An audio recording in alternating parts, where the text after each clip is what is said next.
A tela voltou, né? Normal, tá inteira, né?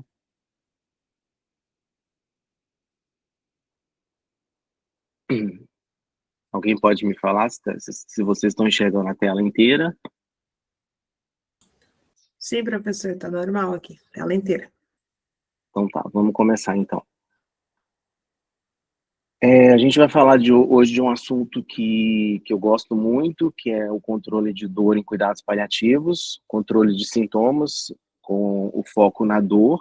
Aí, essa aula vai ser dividida em duas partes, porque é uma aula bem longa e uma aula com bastante informação. Nessa primeira parte, a gente vai estar falando sobre conceitos básicos de dor, os tipos de dor, a avaliação da dor, o impacto da dor na qualidade de vida do nosso paciente, a importância da comunicação, para que a gente possa criar um esquema analgésico adequado para o nosso paciente, para a sua realidade, e vai preparar o terreno para discussões sobre o tratamento, que seria a parte 2, em que a gente vai estar falando dos medicamentos que a gente pode utilizar para o controle da dor. Eu gosto de começar essa aula com essa frase da Cicely Saunders, a fundadora do movimento Hospice Moderno, que a gente conhece hoje como cuidados paliativos modernos. E já lá na década de 60, ela trazia uma definição de dor. Acho que a definição mais simples e provavelmente a melhor de dor é aquilo que o paciente diz que dói. Acho que eles podem estar expressando algo multifacetado. Eles podem ter coisas físicas, psicológicas, familiares, sociais e espirituais, todas envolvidas nesta experiência completa. Mas acho que deveríamos acreditar nas pessoas. E uma vez que você acredita em alguém, você pode começar a entender e talvez descobrir os vários elementos que compõem a dor dessa pessoa. Essa frase ela vai resumir bem o que a gente vai estar conversando hoje aqui. Nesse primeiro slide, quem sou eu? A primeira coisa é a gente saber quem que é o nosso paciente. Qual que é a biografia do nosso paciente? Quem é essa pessoa? Então, a gente tem que ter conhecimento, de fato, de quem que a gente tem ali na nossa frente e para quem que a gente vai criar um esquema analgésico para poder fazer o controle de dor. Quais são suas crenças e valores? O que de fato é importante para o paciente? O que é importante para ele pode não ser importante para mim. E quais são as necessidades paliativas desse nosso paciente? Então, isso tudo é importante para que a gente possa criar o melhor esquema analgésico possível, factível, e que possa o paciente fazer uso da melhor maneira possível desse esquema analgésico para o controle de dor. Na Declaração de Montreal de 2010, veio que o acesso ao tratamento da dor é um direito humano fundamental, mas infelizmente, na realidade, a gente vê esse direito humano fundamental sendo violado o tempo todo, com pacientes que deveriam estar com sua dor controlada, tendo dor descontrolada, procurando unidades de pronto atendimento, urgência e emergência por causa de dor. Então, isso tudo, no final das contas, se a gente for fazer uma análise rápida, é devido ao mau controle da dor. E hoje aqui a gente está para poder tentar aprender um pouquinho mais sobre isso. A incidência da dor crônica na doença avançada, ela vai ocorrer em mais de 50% dos pacientes com doença avançada, é um percentual bem grande. Ela vai ser subtratada, infelizmente, mesmo na nossa realidade atual. E essa revisão de 2006 encontrou as seguintes prevalências para dor, podendo chegar a 96% no câncer, 77% na doença cardíaca avançada, 80% na SIDA, na AIDS, 77% na DPOC e em até 50% na doença renal. São percentuais bastante elevados. Falando agora de uma forma específica sobre o conceito de dor, que foi reformulado em 2020, pela IASP, a International Association on the Study of Pain, que é o órgão maior de dor no mundo, a gente tem que a dor é uma experiência sensitiva e emocional desagradável, associada ou semelhante àquela associada a uma lesão tecidual real ou potencial. Ou seja, a gente não precisa ter uma lesão visível para que o paciente tenha a percepção de dor. Vou sair aqui porque alguém entrou.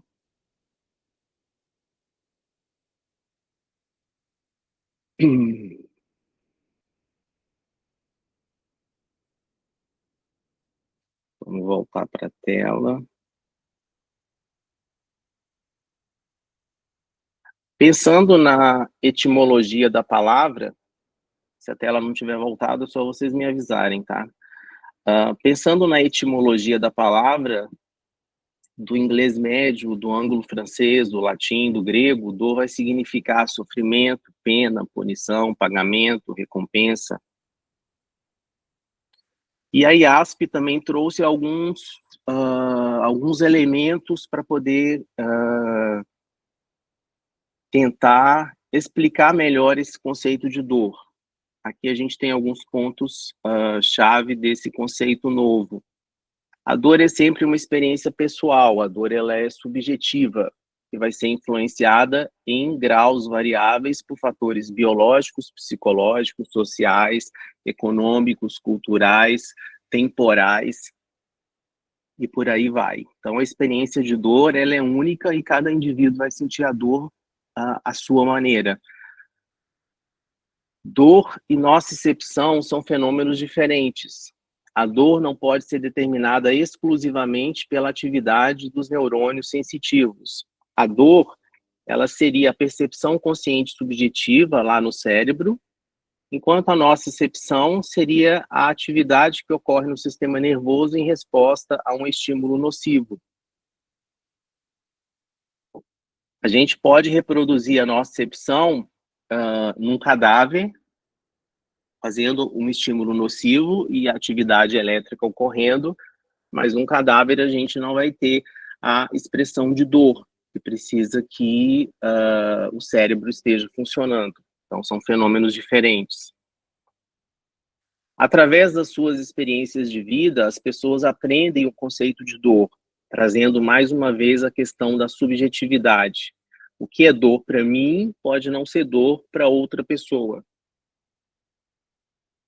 O relato de uma pessoa sobre uma experiência de dor deve ser respeitado. Então, quando o paciente chega para mim e fala que ele tem determinada dor desse jeito, com essas características, eu vou acreditar no meu paciente. E, a partir dali, eu vou criar um plano de cuidados para poder abordar a dor desse paciente. Aí vocês podem me questionar, mas a gente sempre vai acreditar no que o paciente traz? A princípio, sim. Tá? Com o tempo, você vai ver se existe alguma situação mais complexa por trás daquilo, como, por exemplo, um paciente com vício de opioides, por exemplo, que está fazendo uso indiscriminado de opioides, a despeito da prescrição adequada que você faz. Isso tudo é com o tempo, mas, a princípio, a gente vai acreditar na fala do nosso paciente. Embora a dor geralmente cumpra um papel adaptativo, aqui a gente fala principalmente da dor aguda, ela pode ter um sinal de alerta de que algo errado está acontecendo no organismo, ela pode ter efeitos adversos na função e no bem-estar social e psicológico. Aqui a gente está falando da dor crônica. A dor crônica hoje é um problema de saúde pública e a gente considera a dor crônica como uma doença. Não tem como a gente tratar a dor crônica do nosso paciente sem entender ela como uma doença que piora de forma intensa a qualidade de vida desse paciente. E a descrição verbal é apenas um dos vários componentes para expressar a dor. A incapacidade de comunicação não invalida a possibilidade de um ser humano ou um animal sentir dor. Pessoas que têm incapacidade comunicativa, como pacientes com demência avançada, não vão dizer para a gente onde que está doendo, a intensidade e as características da dor, mas a gente tem escalas específicas para serem aplicadas nessa população e vão trazer para a gente uma estimativa da dor desse paciente, tá? Então, a descrição verbal, ela é apenas um dos vários componentes para a expressão da dor. Eu trago aqui de novo, que foi falado na aula de cuidados paliativos, conceitos, princípios e fundamentos, o conceito de dor total, cunhado na década de 60 por Cicely Saunders, em que a dor vai ter todos esses componentes, o físico, o emocional, o social. Eu costumo desmembrar de dentro do social o familiar e colocar como uma esfera separada pelas suas particularidades, e o espiritual. E é bem o que cada dimensão aqui traz. Então, a gente vai entender a dor como se fosse algo sempre multidimensional, e não só na esfera física. Se a gente ficar só na esfera física, a gente não vai conseguir tratar a dor do nosso paciente, porque existe medo da dor, da própria dor, medo da morte, existe perda de posição social, perda de papel na família, questionamentos mais profundos relacionados à própria existência do indivíduo, porque Deus permite que eu sofra assim, qual o objetivo de tudo isso, além da esfera física. Então, a gente tem que entender a dor sempre como algo muito maior e muito mais complexo. E aqui a gente faz uma analogia, como eu já disse antes, ao sintoma total. Se a dor de um paciente é total, a dispneia, a falta de ar que esse paciente apresenta, também vai ter um componente total, sendo influenciado por todas essas dimensões. E por assim vai todos os sintomas que esse paciente possa apresentar. Eu gosto dessa figura aqui, que eu aprendi com uma aula da Manuela Conduru, que eu recomendo que vocês sigam no Instagram, que ela traz conteúdos bem bacanas sobre cuidados paliativos. Então, num dia em que você está bem, as coisas estão correndo todas de forma favorável, no trabalho, no lado pessoal, no lado familiar, você dormiu bem, está tudo tranquilo, você bate o dedinho na quina da cadeira e você vai sentir dor, obviamente. E essa dor vai ser uma pequena explosão, tá? A representação dessa dor. Agora, se a gente for pensar no dia em que você está mal, dorme mal, está cheio de problemas no trabalho, na vida pessoal, no contexto familiar, as coisas não estão boas, essa mesma situação acontecendo, você batendo o dedo na quina da cadeira, vai gerar uma repercussão muito maior na intensidade da dor, que a gente pode comparar como se fosse a explosão de uma bomba atômica, tá? Aqui fica bem representado a questão da dor total, tá? Classificação da dor. Existem várias formas de classificar a dor. A gente vai começar pela questão temporal, a temporalidade, em dor aguda. Esse aqui é um conceito de dor aguda da IASP, um conceito oficial, atualizado. É a dor que dura de alguns minutos a menos de 6 meses. Vocês podem ver que é uma coisa muito vaga. Ela pode ir de minutos a menos de 6 meses. Na prática, a gente vai falar que a dor aguda é aquela que dura poucas semanas, de dias a poucas semanas. A dor aguda, como eu já falei, ela é um sintoma, significando que tem algo errado acontecendo no organismo na grande maioria das vezes, tá? É um sinal de alerta para o nosso organismo. E a dor crônica, aqui também um conceito da IASP, é aquela que persiste por meses ou até anos. É também vago, e a gente vai considerar a dor crônica como aquela que persiste por várias semanas, indo de semanas a meses. Na Secretaria Estadual de Saúde, para que a gente possa preencher o protocolo e o paciente pegar medicamentos para o controle de dor crônica, lá é considerado crônico quando a dor ela tem uma periodicidade superior a 30 dias. E a dor crônica, a gente tem que entender ela como uma doença pelo impacto negativo que ela causa na qualidade de vida do nosso paciente e de seus familiares e de seus cuidadores, tá? Não tem como a gente tratar a dor crônica se a gente não entender ela como uma doença. O tratamento da dor crônica envolve uma atuação da equipe multiprofissional de forma intertransdisciplinar, e aqui eu trago as práticas integrativas e complementares, como acupuntura, reiki, massagem terapêutica, auriculoterapia, aromaterapia, como situações que vão contribuir para o controle de dor no contexto não farmacológico, que é o que a gente vai abordar na parte 2 dessa aula, posteriormente.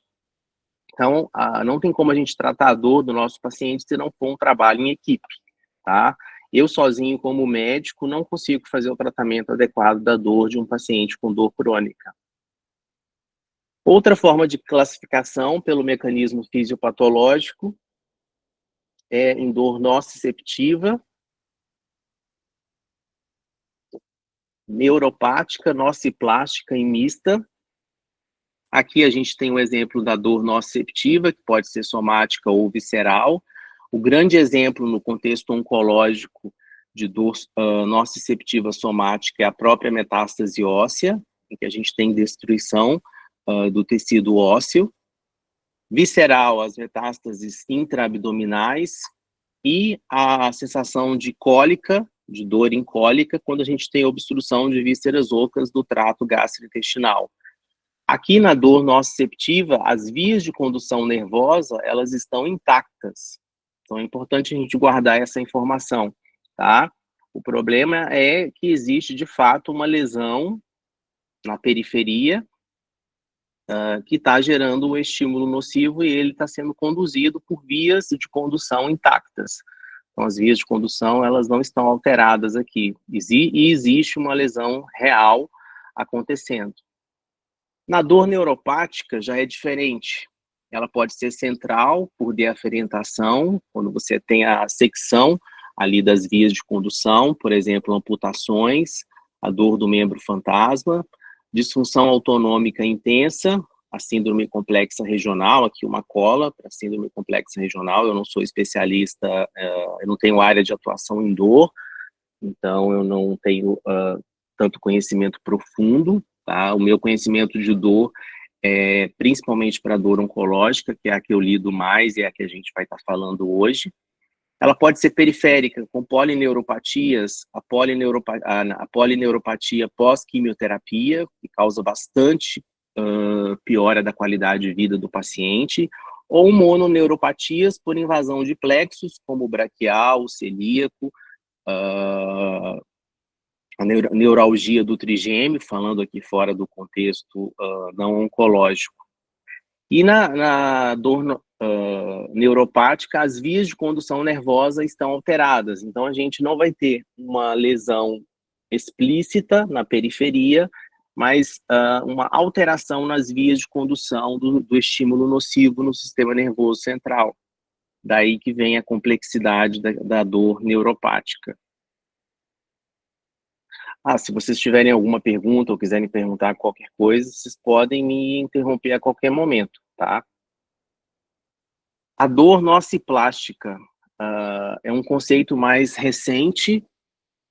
A dor nociplástica, ela vem explicar o que era conhecido como dor disfuncional. Então, a gente tem um aumento da sensibilidade do sistema nervoso central e esses receptores, eles são estimulados sem uma causa evidente.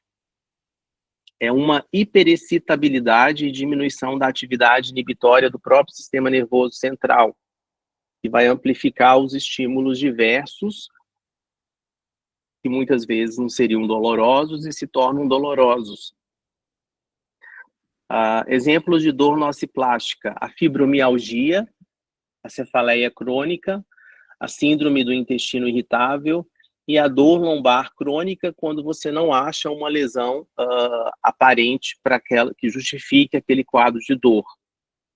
E a dor pode ser mista, com a mistura de todos esses componentes, e no caso da nossa dor, do nosso foco, que vai ser a dor oncológica, ela é geralmente mista, com características nociceptivas e neuropáticas,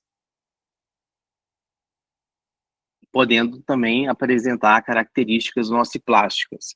O tratamento da dor nociplástica, esse conceito mais novo, é muito parecido com o tratamento da dor neuropática, tá?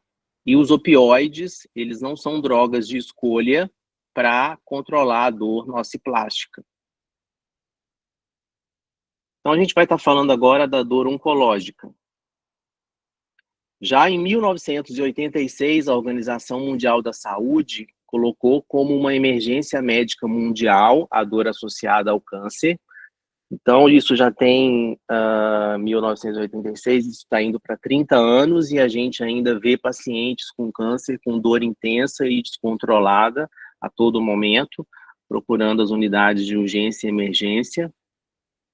A incidência da dor oncológica em mais de 50% dos pacientes com câncer avançado. Aqui a gente vai entender câncer avançado como câncer incurável, seja ele localmente avançado ou com doença à distância, metástases.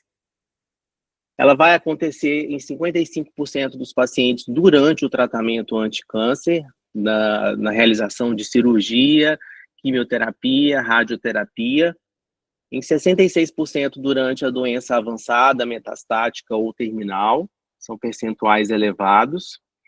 E aqui, de forma impactante, pode acontecer em até 40% após o tratamento curativo, ou seja, aquelas pessoas que sobreviveram ao câncer, elas ainda podem ter como sequela do tratamento dor, e elas têm que ser abordadas e elas vão ter essa dor pelo resto da vida.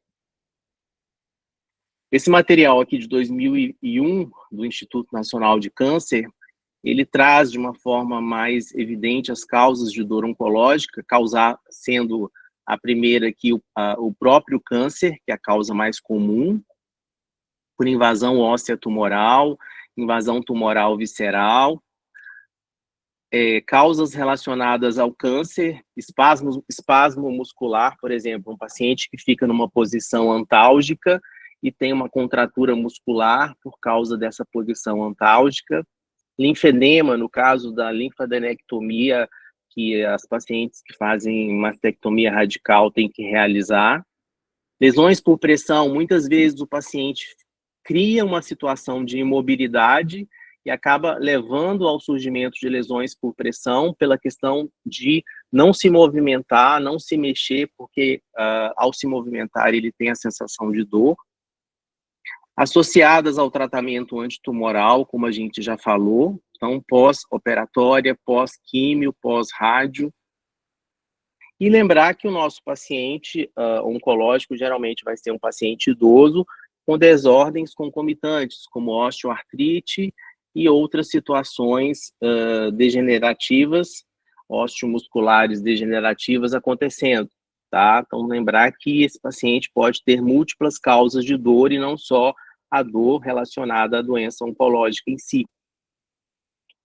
Então, como eu já falei, a dor oncológica ela é mista na sua essência, então a gente vai precisar de utilizar de mecanismos para tratar a dor nociceptiva e neuropática em proporções aí que vão variar de paciente para paciente, de contexto para contexto.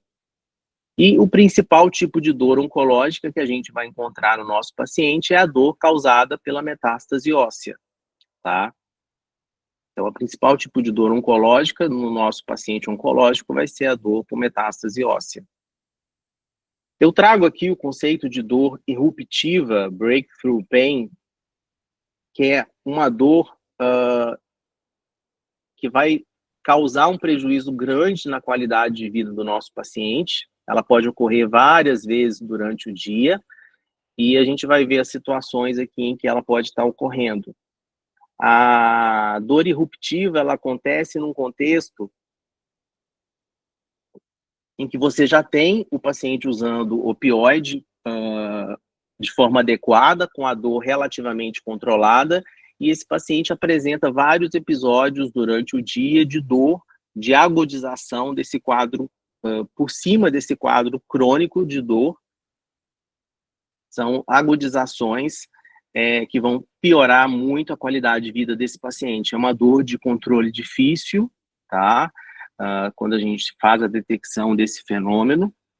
O sinônimo seria dor incidental, Então, é o que eu falei aqui, então, um episódio súbito de dor aguda que ocorre sobre uma dor crônica de base, que já está sendo controlada. Ela vai ser caracterizada durando menos de 30 minutos, tá? Uma dor de curta duração. E muitas vezes os medicamentos que a gente utiliza, eles demoram muito para começar a fazer o efeito por via oral. E quando eles fazem efeito, essa dor já até passou, tá? E a gente fica usando doses extras de medicação, que a gente chama de doses de resgate no nosso paciente, podendo gerar efeitos colaterais, tá? Então, ela tem suas particularidades e necessidades mais específicas para o seu controle. Os fatores desencadeantes podem ser movimentos ou atividades específicas como tosse, a defecação, espirros, mudanças de posição, ou mesmo ela surge sem nenhum fator desencadeante óbvio. E ela frequentemente incapacita o paciente, interferindo significativamente na sua qualidade de vida. Os princípios do tratamento da dor oncológica, lá em 1986, pela Organização Mundial da Saúde, é pela boca, ou seja, a via oral é a via de escolha. Pelo relógio, a gente deve usar o medicamento respeitando o intervalo posológico do fármaco. A morfina é dada a cada 4 horas e a gente vai dar a morfina fixa de 4 em 4 horas para o nosso paciente, mais a dose SOS, a dose de resgate, quando necessário. Pela escada analgésica da Organização Mundial da Saúde, que vai ser um norteador para nos guiar na escolha do melhor analgésico.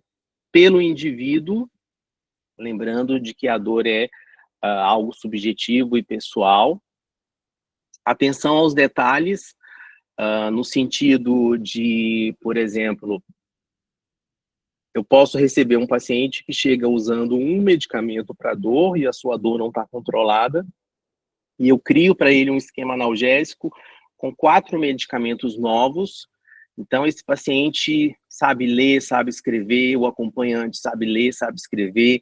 Eles entenderam o papel de cada um desses medicamentos no controle da dor dele, ele entendeu que o medicamento tem que ser dado de forma fixa, mesmo que ele não sinta dor, para evitar as crises de dor intensa. Então, são detalhes. E já desde 1986, a Organização Mundial da Saúde traz o uso de drogas adjuvantes. Os adjuvantes são medicamentos que, na sua essência, não são analgésicos, mas eles vão contribuir para o controle de dor, principalmente no que se refere à dor neuropática. Eu gosto muito dessa figura aqui, ela explica bem a questão por que o opioide deve ser fixo. Então, se a gente tem a morfina, que deve ser dada a cada 4 horas, e se ela for dada no primeiro gráfico, como mostra no primeiro gráfico, a gente tem aqui no eixo vertical a concentração plasmática da droga, e no eixo horizontal o tempo, e temos 3 faixas de controle. Essa primeira aqui mais baixa, um controle pobre ou nenhum alívio da dor, a faixa de controle da dor e a faixa acima desse nível de toxicidade. Quando você dá a morfina a cada 6 horas, quando se necessário, quando o paciente pede por ela, a dor acontece, você dá o medicamento, ele faz um pico, esse pico vai descendo, sai da zona de controle e entra na falta de controle ou nenhum controle, e esse paciente volta a ter dor. Quando você dá a morfina de 4 em 4 horas, acontece a mesma coisa, só que na hora que a concentração vai cair, você deu a morfina no intervalo correto. Então, faz um novo pico e assim vai, e esse paciente fica na faixa de controle de alívio de dor, tá? Então, a importância de dar a medicação fixa e explicar para o paciente que mesmo que ele não esteja sentindo dor, ele deve tomar o medicamento para poder evitar que a dor apareça. Isso tem que ficar muito claro na sua consulta. Aqui é a escada analgésica da Organização Mundial da Saúde. Esse slide ele traz muita informação. Então, ela foi idealizada para o paciente oncológico, mas ela também nos ajuda em contextos não oncológicos, tá? No primeiro degrau da escada analgésica, a gente tem a dor leve, que na escala visual numérica de dor, ela vai de 1 a 3, e a gente vai estar fazendo uso do não opioide mais ou menos o adjuvante. O que são não opioides? São os analgésicos simples e ou os anti-inflamatórios. E os adjuvantes podem ser corticosteroides, antidepressivos, antipsicóticos, anticonvulsivantes, relaxantes musculares e bifosfonados, tá? Os bifosfonados são fármacos que a gente vai utilizar muito no caso da metástase óssea. Então, o primeiro degrau, ele não usa opioide, tá? É um não opioide, um analgésico simples, e ou o anti-inflamatório, mais ou menos o adjuvante. O segundo degrau, que é a dor moderada, na escala visual numérica de dor, que vai de 4 a 6, quando você questiona para o paciente de 0 a 10 qual a intensidade da sua dor, sendo 0 a ausência de dor e 10 a pior dor possível, vai ser o primeiro degrau mais o uso do opioide fraco. Na nossa realidade, a codeína e o tramadol são os nossos opioides fracos. No terceiro degrau, a gente tem a dor intensa, que na escala visual numérica de dor vai de 7 a 10, ou seja, a dor acima de 7 já é considerada intensa. E o terceiro degrau é o primeiro degrau mais o opioide forte. No grande exemplo que a gente tem é a morfina, que a gente vai estar utilizando. A escada original da Organização Mundial da Saúde, ela ia até o terceiro degrau. Ela foi adaptada, modificada em 1990 e foi acrescentado o quarto degrau. O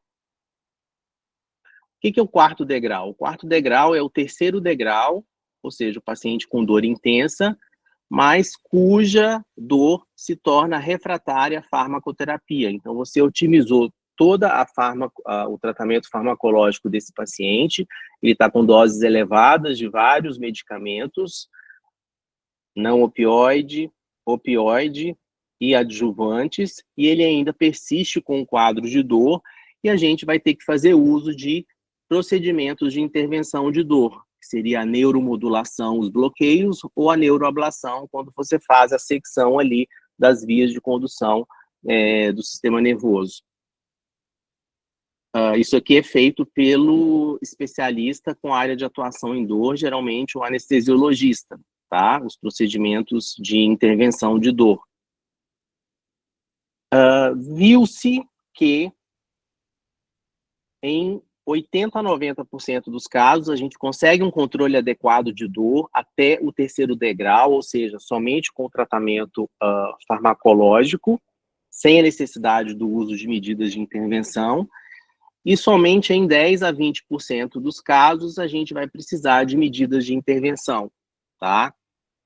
Então, utilizar medidas de intervenção para o nosso paciente com dor oncológica de forma precoce, não é que seja uma má prática, mas você pode estar, de certa forma, queimando etapas, mas não é errado, num contexto de dor intensa e da possibilidade de realização de procedimentos de intervenção, você oferecer isso para o seu paciente. Mas só com a parte farmacológica a gente consegue controlar de 80% a 90% dos casos, tá?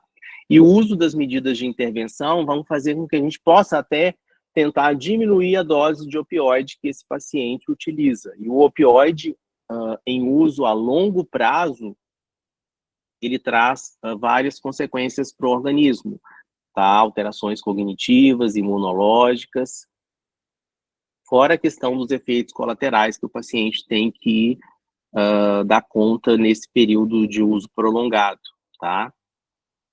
No contexto não oncológico, as medidas de intervenção, elas são instituídas de forma muito mais precoce para que a gente evite realmente o uso de opioides, já que esses pacientes vão ter um prognóstico aí, se a gente for pensar no câncer avançado, o paciente vai ter um prognóstico geralmente ruim, vai acabar falecendo em meses a ano, talvez anos, porque a doença é incurável e vai avançar e vai levar esse paciente, infelizmente. Pensando num contexto não oncológico, o prognóstico dessa pessoa é de vários anos pela frente. Imagina ela usando morfina durante 10, 15 anos e as consequências disso. Eu acho que não tem nem estudos que trazem essa situação pela questão dos malefícios do uso prolongado. Existe uma tendência atual, tá, de se pular o segundo degrau, que é onde tem o opioide fraco, por questões de custo. O opioide fraco ele é mais caro, e questões relacionadas a efeitos colaterais, eles trazem mais efeitos colaterais do que os opioides fortes. Então, existe uma tendência mundial de se pular o segundo degrau da escada analgésica e de ir para o terceiro degrau com o uso de opioide forte em dose baixa, simulando um opioide fraco. Tá? Existe essa tendência mundial. Em pediatria, não existe o segundo degrau para dor oncológica. O paciente com dor intensa já vai para o uso de opioide forte em baixa dose. Tá? Opioides fracos são proscritos em pediatria. Tá? Em adolescentes, pessoas com quase idade adulta, talvez a possibilidade de prescrição, mas em crianças mesmo, eles são proscritos, deve-se evitar. Isso não é uma coisa que eu estou tirando da minha cabeça, não. Eu trouxe aqui esse material de 2023, que é um bulário de fármacos em inglês de cuidados paliativos, o PCF-8, que traz justamente isso, para a codeína e para o tramadol. É o primeiro quadrinho que aparece logo que a gente começa a ler sobre o fármaco. Não há necessidade farmacológica de opioides fracos na dor do câncer. Baixas doses de morfina ou um opioide forte alternativo geralmente vão prover um controle de dor mais rápido e melhor do que o opioide fraco. Isso vale tanto para a codeína quanto para o tramadol, tá? Então, não tirei isso da minha cabeça, não. Isso é algo que vem acontecendo a nível mundial e já está comprovado na literatura. Para a gente avaliar a dor, as escalas, nós vamos ter escalas unidimensionais, que vão avaliar a intensidade da dor, e escalas multidimensionais. A primeira escala é a escala numérica de dor. Então, na extremidade, ela é dividida de 0 a 10. Você pode mostrar ela para o paciente já pronta, ou perguntar de 0 a 10, sendo 0 a ausência de dor e 10 a pior dor possível, qual a nota que o senhor dá para a sua dor, explicando para o paciente que quanto maior o número, maior a intensidade da dor. Então, ela pode ser visual, quando você mostra a escala, ou ela pode ser verbal, quando você verbaliza a escala para o paciente e ele te fala o número. A escala de descritores verbais, em que a gente tem a dor leve, moderada e intensa, tá? Aqui, esse insuportável, a gente junta com intensa. Para os pacientes que têm dificuldade de dar um número exato para sua dor naquele momento, tá? Eu costumo utilizar muito no domicílio com meus pacientes idosos a escala de descritores verbais, em que eu questiono se a dor está leve, moderada ou intensa. Em alguns casos, a gente faz a escala numérica visual, tá? Lembrando que a gente tem uma ferramenta em cuidados paliativos, que é o ESAS, que é a avaliação de sintomas de Edmonton, que é como se fosse uma escala numérica verbal de dor que a gente faz com o paciente, tá? Então, a gente avalia a dor ali de 0 a 10, com essas mesmas características da escala numérica. A escala de faces, que é muito de Wong-Baker, que é muito utilizada na pediatria, eu não tenho experiência com o uso dela, e pode ser utilizado para pacientes idosos, por exemplo.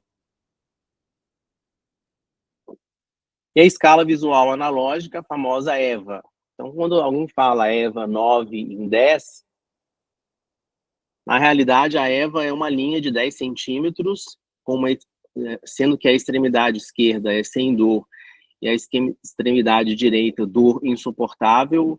E você explica para o paciente que à medida que ele vai da esquerda para a direita, a dor vai aumentando sua intensidade, você pede para ele marcar nessa linha, sem números, a intensidade da dor que ele possui, que ele tá naquele momento, ou nas últimas 24 horas que ele sentiu, e você vai depois com a régua e mede da esquerda para a direita e você vai ter um número, tá? Vai dar um pouco mais de trabalho, mas ela também funciona. Essa que é a famosa EVA. Então, a EVA é muito confundida com a escala numérica verbal de dor, tá? A EVA tem todo esse trabalhinho para ser feita. E, por último, como escala unidimensional, a escala que vai avaliar a dor neuropática, o DN4, tá? Essa aqui é a versão brasileira dele, tá? Não é uma escala multidimensional. Até pouco tempo eu achava que era uma escala multidimensional, mas aprofundei os estudos e vi que não é uma escala multidimensional, e sim unidimensional para avaliar a dor neuropática do nosso paciente, dizer se realmente é dor neuropática ou não, quando a gente tem dúvida. E as escalas multidimensionais, como o inventário breve de dor, e que aqui vai começar a avaliação das outras esferas que dizem respeito à questão da dor total. Por exemplo, o tanto que impactou na atividade geral, no humor, na habilidade de caminhar, no trabalho, relacionamento com outras pessoas, no sono, em apreciar a vida. O questionário de dor McGill, que você vai questionando, falando palavras para o paciente e ele vai escolhendo as que mais se assemelham à sua sensação de dor, tá? Então, ela é também considerada multidimensional. Eu não tenho experiência de uso com ela, nem com o inventário de dor. E quando a gente tem o contexto da incapacidade comunicativa, a escala PEINAD-BR, ou PEINAD-BR, não sei como fala o nome exatamente, ela vai avaliar o comportamento do nosso paciente com as variáveis respiração, vocalização negativa, expressão facial, linguagem corporal e consolabilidade. A gente vai se direcionando aqui, por exemplo, na respiração, o paciente pode ter uma dificuldade ocasional para respirar, ele pontua 1. Ele tem vocalização negativa com choro, pontua 2, 3 pontos. Na expressão facial, ele faz uma careta, ele pontua mais 2 pontos, 5 pontos. Na linguagem corporal, ele está com os punhos cerrados, ele está rígido, ele está com comportamento agressivo, ele pontua mais 2 pontos, 7 pontos. E na consolabilidade, ele está distraído ou tranquilizado por voz ou toque, ele pontua 1 ponto. Então, a gente tem 8 pontos. Quando a gente vai ver aqui na pontuação, ele entra no 0, de 7 a 10, dor severa. Então, o nosso paciente tem dor severa, tá? Ela ajuda bastante nos contextos de incapacidade comunicativa, não só na questão da demência, mas, por exemplo, um paciente que tem um quadro de AVC importante e não consegue nos comunicar de forma verbal a questão da intensidade da sua dor. A parte da semiologia é imprescindível uma anamnese e um exame físico minuciosos, tá? Então aqui a gente entra nas características semiológicas da dor, como localização, início, irradiação, duração, extensão, intensidade, qualidade, o que desencadeia, o que atenua, o que agrava, e os sintomas associados. Se a gente for pensar na dor incólica, por exemplo, náusea, vômito, sudorese, tudo isso pode estar acontecendo. Então, é importante que a gente faça uma anamnese de exames físicos minuciosos. E a gente vai falar brevemente aqui dos opioides. Aqui é um mapa dos países do mundo pela representação do consumo de opioides que eles fazem. Então, a gente vê Canadá, Estados Unidos, países europeus, Austrália sendo representados de forma mais significativa. O Brasil, ele se diminui aqui, tá? Ele nem aparece nesse mapa em questão de percentual de uso. Então, mostrando para a gente como a realidade é discrepante ao longo do mundo. Então, no mundo desenvolvido, a gente tem um consumo alto e adequado de opioides, proporcional às necessidades dos pacientes. E nesse mundo desenvolvido, a gente está vivendo hoje também um boom no uso inadequado de opioides por diversos fatores que aconteceram ao longo do tempo, não é o caso para a nossa discussão, mas ao mesmo tempo que a gente tem a maior oferta e o maior uso desses opioides, a gente tem também o uso de forma errada na situação de vício, que a gente vai ver na próxima aula. A Secretaria Estadual de Saúde, pelo protocolo clínico e diretrizes terapêuticas da dor crônica, ela fornece todos esses medicamentos, a codeína, a gabapentina, que é um adjuvante, a metadona, que é um opioide forte, a codeína, um opioide fraco, a morfina, um opioide forte, em várias apresentações, inclusive na liberação lenta de 30 miligramas por cápsula, tá? Que é uma formulação mais cara, inclusive. Eu entrei numa farmácia daqui de Pelotas e fiz um cálculo comparando uma determinada dose de morfina, por exemplo, morfina 10 miligramas, um comprimido de 4 em 4. Eu chamei de X o valor que eu achei para esse consumo mensal e comparando com doses equivalentes, quando a gente faz a conversão de codeína e tramadol, você encontra que de X para morfina sobe para 7X o valor do preço para codeína e em 10X para o tramadol. Então, para vocês verem como os opioides fracos são caros em relação à morfina. E qual que é o opioide fraco, qual que é o opioide mais consumido em ambiente hospitalar atualmente? O tramadol. Então, assim, os gastos de forma inadequada por falta de conhecimento para se usar o opioide forte na dose baixa e de forma mais adequada para o controle de dor desse paciente. Questão de alocação de recursos. Eu gosto desse slide aqui, que aqui eu conto uma história,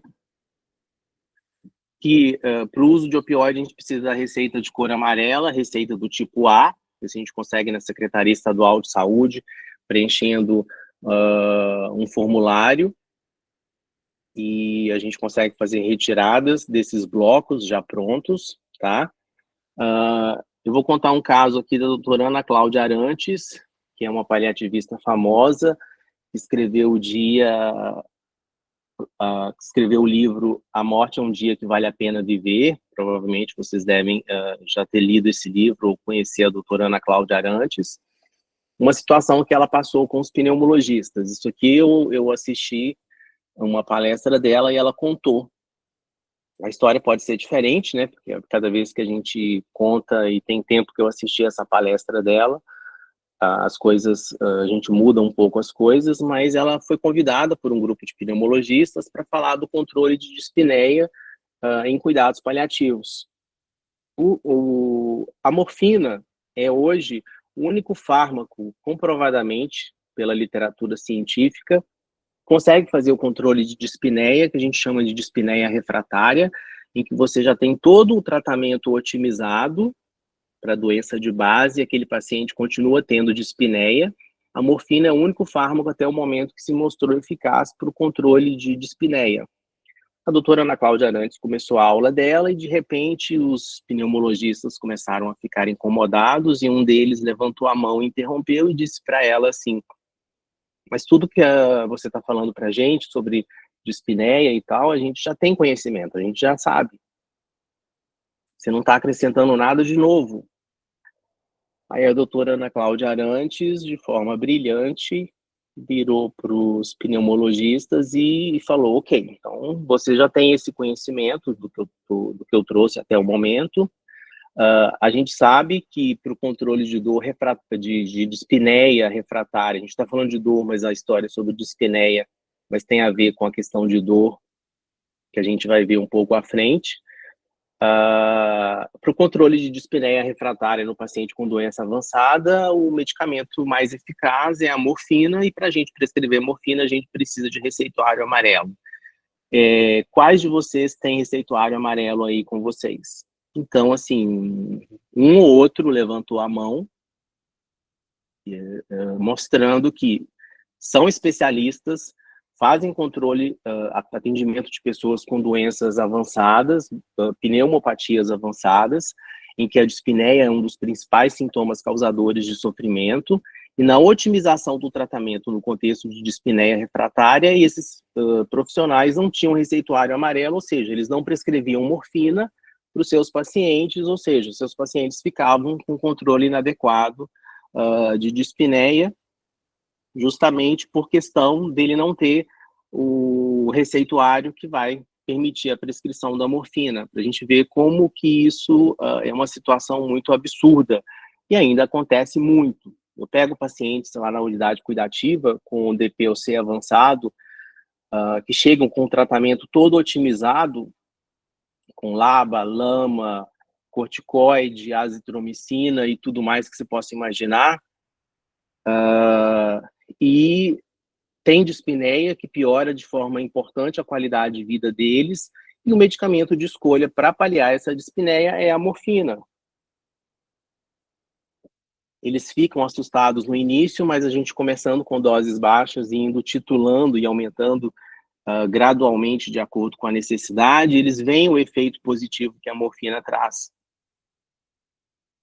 Falando dos opioides, já está quase terminando,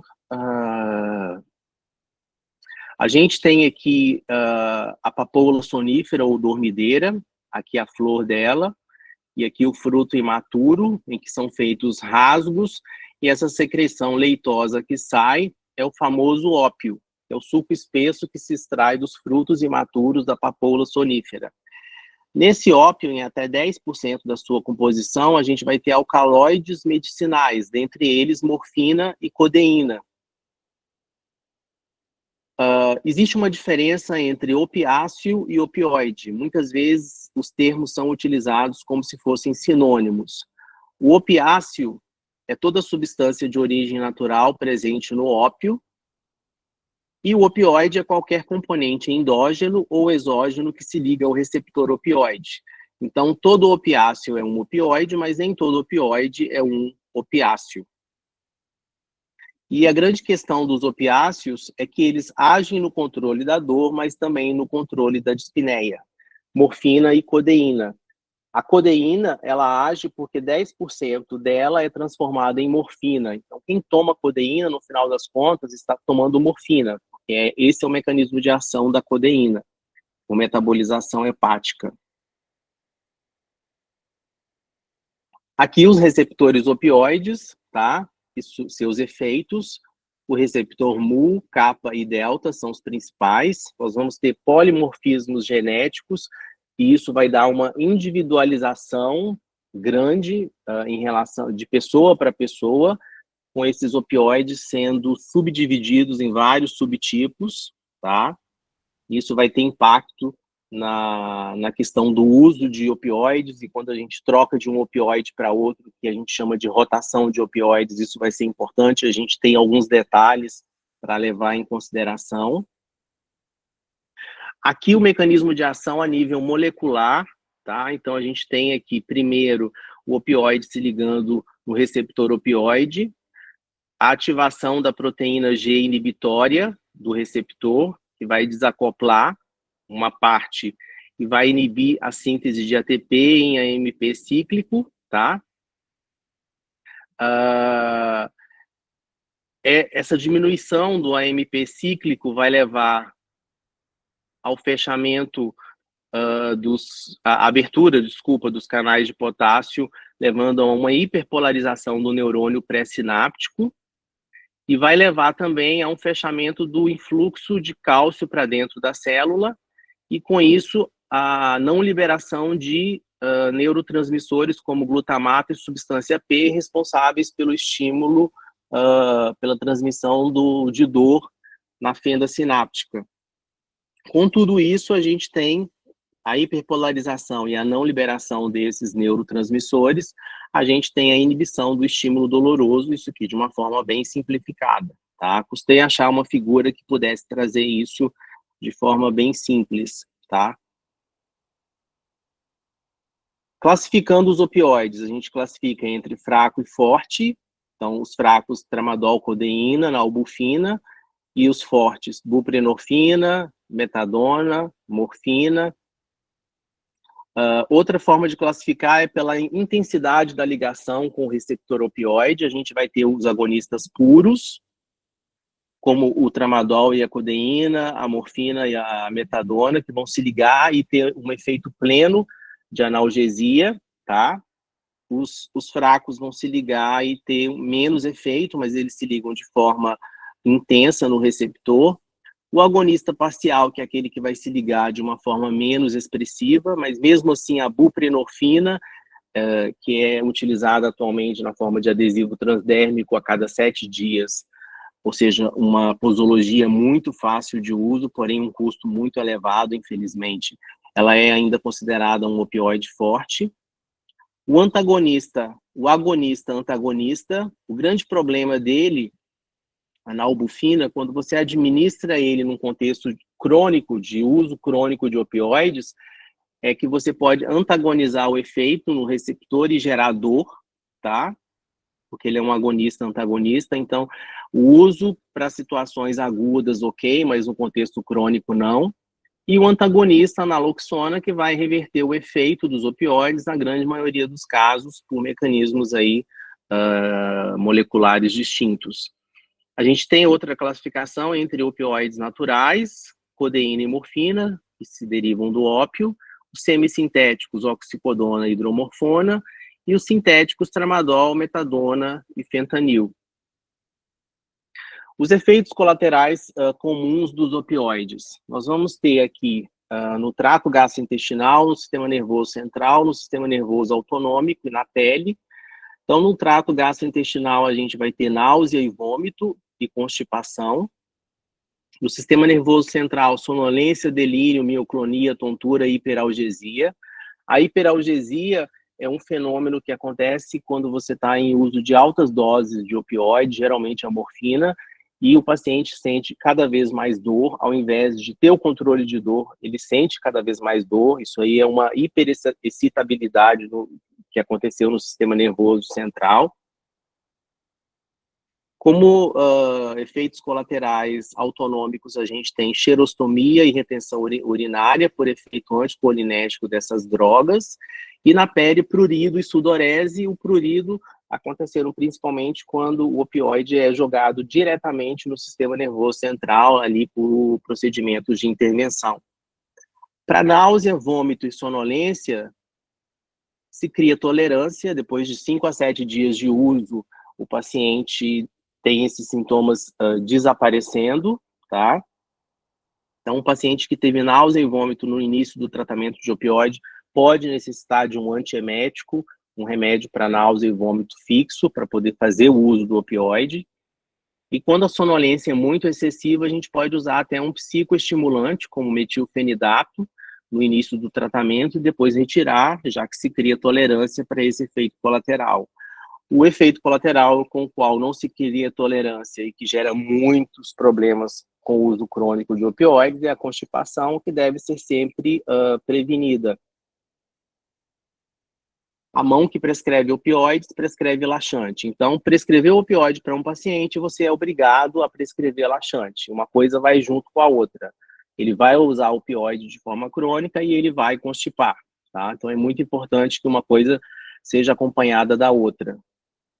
E aqui, o último slide, o uso de opioide. Aqui a gente tem várias figuras demonstrando a questão do medo, que é a opiofobia, que se refere a um fenômeno em que a preocupação exagerada sobre os riscos associados aos opioides impede o uso médico adequado dos analgésicos opioides, o uso do médico e o preconceito pelos outros profissionais da área de saúde, o preconceito do médico e dos outros profissionais da área de saúde.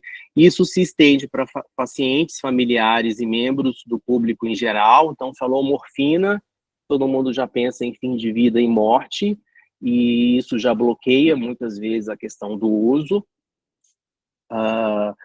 Acaba que em algumas situações, quando é possível, a gente acaba usando mais a metadona, que não tem tanto esse estigma da morfina, é um opioide mais forte do que a morfina. Essa questão de ser mais intenso varia de pessoa para pessoa, mas ele é mais forte que a morfina em determinado nível, de forma individualizada, como um artifício para que a gente possa fazer o controle adequado da dor do paciente, quando a opiofobia, o medo do uso de morfina, é algo marcante. E como que a gente vai combater a opiofobia? É com informação, é conversando com o seu paciente, explicando para ele que a dose é baixa, que a gente vai subir de forma gradual, que a gente vai realizar a titulação e o controle dos efeitos colaterais, e que, dando exemplos, por exemplo, de vários pacientes em contextos não oncológicos que usam morfina, estão vivos, andando, sendo funcionais, porque a morfina permite isso a eles, porque está controlando a dispneia e está controlando a dor. Então, é a informação, a principal situação que vai combater a opiofobia.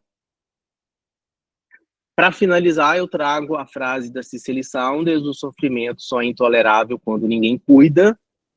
E eu peguei essa frase para mim e coloquei que o sofrimento só é intolerável quando você não cuida. Então, o objetivo da aula de hoje, aqui são meus contatos, é poder dar uma introdução sobre o controle de dor, falar da dor oncológica e abrir caminho para que a gente possa falar do tratamento farmacológico e não farmacológico, para que a gente possa criar o melhor esquema analgésico para controle de dor do nosso paciente. Era isso que eu tinha para falar. Estou aqui com um cronômetro, contabilizei exatamente 1h e 34 segundos, fiquei pontual, mais ou menos na expectativa que eu tinha de 50 minutos, um pouquinho atrasado, mas mais ou menos pontual. E é isso. Se alguém tiver alguma dúvida ou quiser perguntar alguma coisa, eu tô disponível. Você está sendo britânico na pontualidade. Que bom, porque geralmente eu atraso bastante. Não, perfeito. Se alguém tiver alguma dúvida, quiser perguntar alguma coisa, eu estou disponível.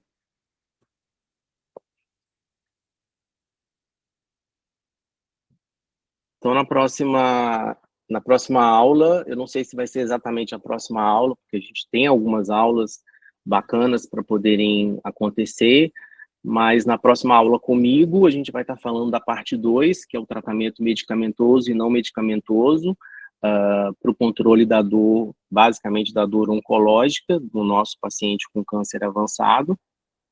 E espero que vocês tenham aproveitado. E obrigado pela presença nesse sábado de manhã.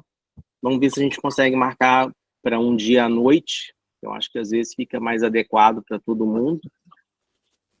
Ou presencial, que é a forma adequada e ideal para que a gente possa estar dando essas aulas. Eu queria ver isso também para a próxima, pelo menos contigo, a gente tentar fazer presencial. Eu acho que a interação fica bem melhor, né? Digamos assim. Uhum. Sim, com certeza. A gente ainda não viu a agenda para o próximo mês, mas de aulas, né? Mas a Vanessa e eu, a gente vai sentar ainda essa semana para ver isso, e aí a gente já te passa para ver sua disponibilidade também. Tá bom, então. Aí eu ajudo vocês a organizarem com as pessoas que eu chamei para darem aula também, para que a gente tenha temas diversos e profissionais diversos administrando as aulas. Boa. Isso que eu comentei com a Vanessa também, que esse mês a gente pegou bem essa parte mais médica, né? Claro, teve a parte inicial de conceitos e tal, mas legal essa proposta de trazer outros profissionais. Então é isso, então. Se ninguém, deixa eu ver no chat se tem alguma coisa, se ninguém tem dúvida, eu encerro aqui a aula. Bom final de semana para todos. Obrigado, Bruno. Bom fim de semana. Tchau para vocês. Bom descanso.